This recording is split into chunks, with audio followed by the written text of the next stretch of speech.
6টি শক্তিশালী দোয়া। এই দোয়াগুলো প্রতিটি ভালো এবং খারাপ সময়ে আপনার কাজে আসবে। 1. ভয় ও দুশ্চিন্তার জন্য দোয়া। হাসবুনাল্লাহু ওয়া নি'মাল ওয়াকিল। এটি হযরত ইব্রাহিম আলাইহিস সালামের দোয়া। যখন তাকে আগুনে নিক্ষেপ করা হচ্ছিল তখন তিনি এই দোয়া পড়েছিলেন। আল্লাহ তাকে রক্ষা করেছিলেন। 2. শক্তির জন্য দোয়া। লা ইলাহা ইল্লা আনতা সুবহানাক ইন্নী কুনতু মিনাজ জালিমিন। যখনই আপনি কোনো বিপদে পড়বেন এই দোয়া আপনাকে অন্ধকার থেকে আলোয় নিয়ে আসতে পারে। 3.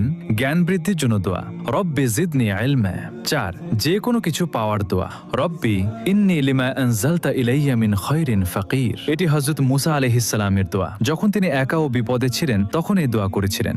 আল্লাহ তার জন্য পথ খুলে দিয়েছিলেন। 5. বরকত ও রিজিকের জন্য দোয়া। আল্লাহুম্মা বারিক লানা। 6. মনের কষ্ট দূরের দোয়া। আল্লাহুম্মা ইন্নী আউযু বিকা মিনাল হাম্মি ওয়াল হাযান। এটি হযরত মুহাম্মদ সাল্লাল্লাহু আলাইহি ওয়াসাল্লামের দোয়া। তিনি কঠিন সময়ে এই দোয়া পড়তেন। এটি মনে প্রশান্তি এনে দেয়। সবাই কমেন্টে আলহামদুলিল্লাহ